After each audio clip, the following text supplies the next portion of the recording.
Dan sekali lagi kita peringatkan bahawa tahun 4 subjeknya ialah bahasa Melayu, bahasa Inggeris, matematik dan sains. Betul. Di tingkatan 3 tahun depan Tapi bukan mengukur pencapaian dalam bukan English. merupakan mata pelajaran Inggeris, Yeah. tetapi teras tadi basic Foundational learning. foundational learning, foundational learning. Okay. Tahun 3 pula ditambah lagi dengan sejarah. Yes. Okey? Yes.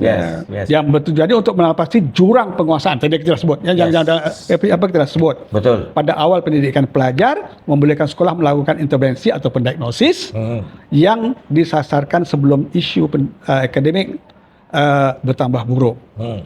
Ini itu bagaimananya itu masuk juga dalam bagaimana kan? Yes. Jadi dan dia akan dilaksanakan oleh lembaga peperiksaan. Itu bagaimana? Betul. Lembaga peperiksaan yang buat. Kena lembaga peperiksaan. Lembaga peperiksaan yang menjadi institusi yang diberi tanggungjawab. Betul. Dan dah tulis di situ ianya ialah pentaksiran pusat. Maknanya apabila dilihat dari perspektif atau jendela SPPK, apa yang dipanggil metrik pembelajaran tu duduk dalam pentaksiran pusat. Yes. Tanya Jamila? Yeah. Duduk dalam pentaksiran pusat. Yeah. Dan dia dalam bentuk matriks yang melihat apa dia? Yang melihat penguasaan terhadap kemahiran asas pembelajaran. Dia balik pada pembelajaran, Dr. Jamil. Balik pada pembelajaran. Dia tidak balik kepada mata pelajaran, tapi dia balik kepada pembelajaran. Lain ya, Dr. Jamil? Mata pelajaran dengan pembelajaran lain ya?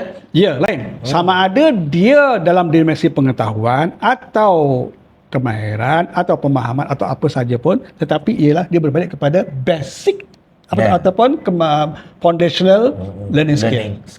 Foundational learning skill. Foundational skill. Okey,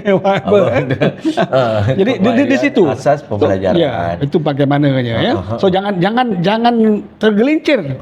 Kalau kita tergelincir dari situ, dia saya bimbang dia tidak akan membuat natijah tidak sah ataupun kesan yang rendah. Betul.